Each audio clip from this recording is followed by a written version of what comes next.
Background, so I'm originally from East Kilbride. That's where I was born and brought up. My mum worked at Marks and Spencer, my dad drove a van, and eventually I managed to get myself into Strathclyde University studying computing science. So off I went and did that. I graduated from there with an honours degree in computer science, and then went to Paisley Tech, which is now University of Scotland, it's now called, where I was there for 3 years doing research. I was doing research into ADA compilers. ADA is a programming language used a lot in the defence industry. And the very first job I got was given the source code of Unix, the operating system, and the source code of the Emacs compiler, and started modifying that. So my background from very early on was very heavy technical, at a very low system programming level. So I'm very strong at C programming.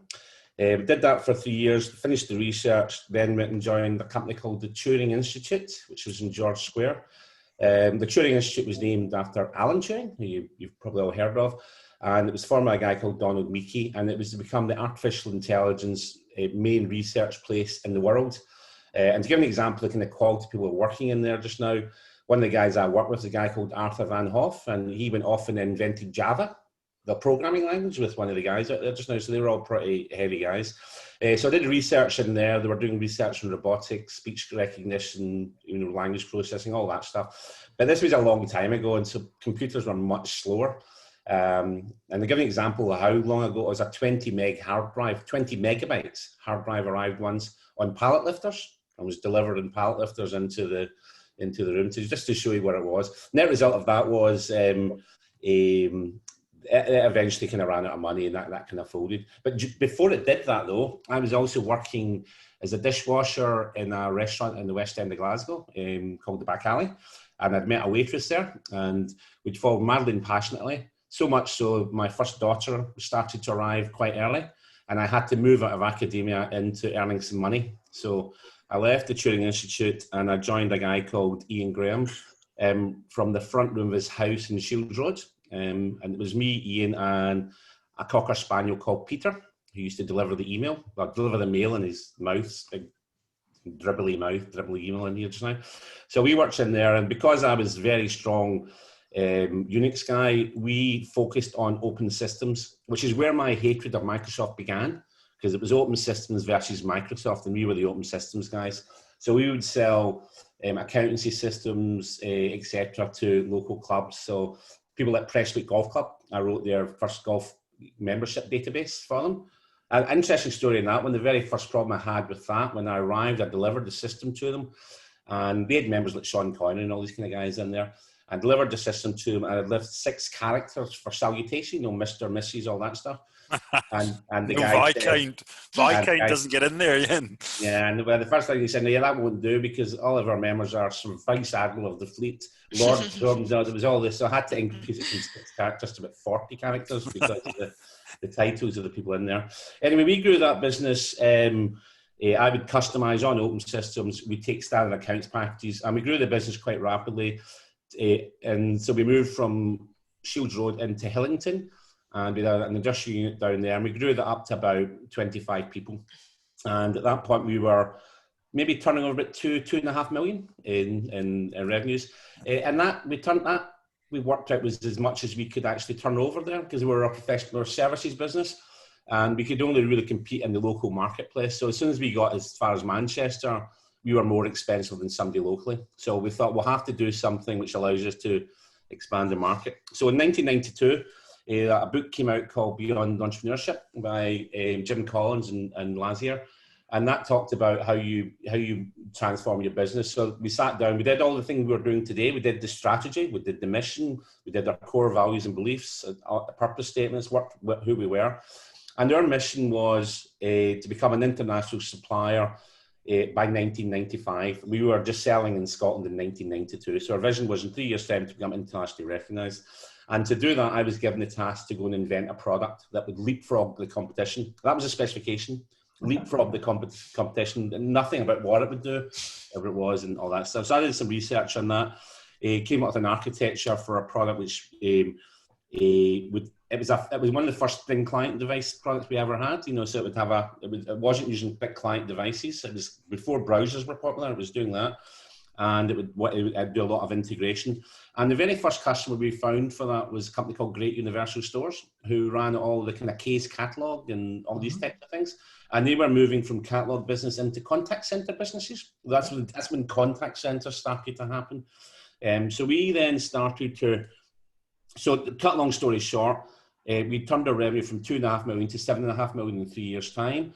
We landed our first customer in Boston, a company called Chadwick's of Boston. So I got my international recognition, and we won the X Open Awards in 1995. So we're internationally recognized by 1995, mission accomplished. We started growing the business up from there. Then where did we go to there? Then after that, we started opening up lots of international offices. We partnered with a guy from Australia to open up in the Middle East, in the Far East, out of Singapore.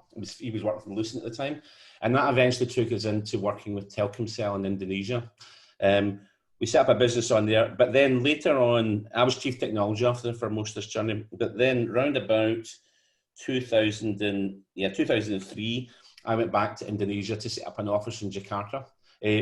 Just before that, my first marriage had ended before that, and I'd met a new girl from Indonesia by then. So my second marriage started 21 years to today. This is my wedding anniversary 21 years ago. So we managed to get Congratulations. So I've got 2 children with my wife, and one child with my previous wife. So I've got 3 kids. So anyway, I went to Indonesia, set up the office there, hired about 50 engineers. I'll give you an example of recruitment processes that, from my personal experience. I ran an advert in the Jakarta Post. Those were the days when you used to advertise for people in newspapers. So we had put an advert in the Jakarta Post, and people sent in the CVs to me, and I got like about 500 CVs. So it was about this much CVs, and I'm taking an office out in a hotel down there, and I looked at these CVs and I thought, I can't interview all those people. So I took half of them and put them to the side and said, those guys aren't getting hired. And my methodology was, I didn't want to hire any unlucky people. So I put them to one side, and that was that. So I went through the rest of them and hired people up there. And we got that office up and running, bought a new office in Indonesia. Telkomsel had about 2 million customers by that point. By the time we left, they had about 50 million customers. I think now they've got about 200 million customers. They're the biggest cellular telephone operator in the region. So we did all their contact center solutions. I then came back in 2005, it is now, and at which point I became the chief exec of Graham Technology in the business. The business had been turning over about 12.5 million for about 3 or 4 years up to that point. It kind of plateaued. It was just sitting there at the one level. And this is where my reference back to Crossing the Chasm came in. I was reading the book around about that time, and we sat around and we worked out we had to become famous for something. And we decided that we wanted to become really famous for solving problems in contact centers. And I want to get much more narrow than that. So the first thing I did in 2005 was rebrand the business from Graham Technology, because that sounds like a family business, Graham Technology. So we rebranded from Graham Technology, and we called the business Kaboodle. Now that was a day, Kaboodle, everything had 2 O's in it. Google had 2 O's in it. There was lots of things with 2 O's. So we had our 2 O thing, and it was a meaningless name. But the CI stood for customer interaction, and that's where we started the business. Cut long story short on that, the business went from 12.5 million to 19 million in 3 years' time. So we kind of got off our curve and shot off again. By which point we had about 400 people working in the business across offices in America, Australia, Indonesia, Ireland, France, Spain, South Africa, all that. We're all over the place. We then sold to the Sword Group, which was a kind of French private equity company who bought lots of software companies. I was given my 3 months notice as chief exec. And then after 3 months, they asked me why I wanted to leave. And I said, because you told me that I was leaving. And they said, would you stay on? And I said, yes. And I became their chief operating officer for 4 years. So they were about 1,000 people, about 100 million turnover. And I was managing software companies, lots of small companies from 2.5 million up to about 10 million in turnover companies all over Europe. Managed them for a while. Then I get back involved in, by which point we turned the turnover from the Kaboodle business from 19 million to about 25 million, 26 million, at which point I got back involved in reselling that business again. So I sold that business, and I got 3 customers lined up to buy the company, and eventually sold it to Cana Systems. At which point my kids were at an age that I thought, actually, I want to spend a bit more time on portfolio work so I can spend time with the kids. So I started doing management consultancy for numbers of businesses and setting things up. I also, and part of that was working with Par Equity.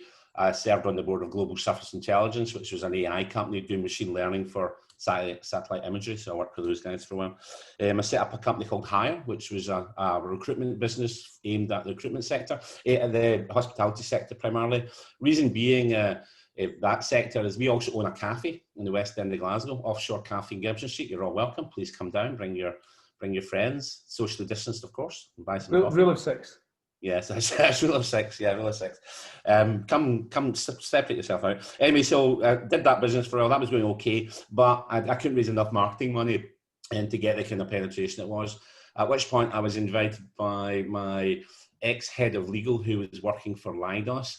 And they said that their airports division had a bit of trouble. Could I come in and work with them? So I went in for 2 years and ran the global airports division for Leidos. Leidos kind of came out of Lockheed Martin and SAIC, so they're very large, mostly into military stuff. But that made me understand that's the last place I ever want to work, is a company like that. It was horrible. I hated it. It was a massive company, massively inefficient, and just full of meaningless process. So when I came out of that, I then formed a company called CTO in a Box, started working with a couple of local companies building up portfolios. So one of them was 4ICG, which is a kind of telemarketing company. Another one was Know It, which is a debt recovery company. At which point, Adam came along and says, stop all that, you want to be working with me. And because he's dulcet tones, I said, yes, I do. So that's it. So I came in, I've nearly wound down completely the other couple of companies now. And I'm moving in, so more and more of my time, and actually pretty much full-time I work now is working for Candidate.ID. So that's my background. A lot of technical stuff, a lot of international experience, and a lot of people experience. So that's me. It's brilliant, Mike. Seriously, big welcome. And you know, our Scott mentioned it earlier, but our investors said, well, I mean, if you could hire that guy. I introduced Mike to our venture capital investors as somebody who might be a good non-exec for our company, and they didn't think that was quite right. But then when I went back to them and said, I wonder if I should actually just talk to Mike about coming and joining us, they said, we didn't really get the impression that he'd want to do a full-time permanent job like that. And I said, well, you know, we can only go and see what happens. And so picked up the phone and Mike said, yeah, I'm definitely interested. So that's really great. And we're very delighted to have somebody with your level of experience and expertise in our business, because you've done, certainly with the Graham Technology caboodle sword kind of thing. I mean, you've done, you know, a lot of things that we're going to be aiming to do. And between that and Jane's considerable M&A experience, you know, we're very blessed.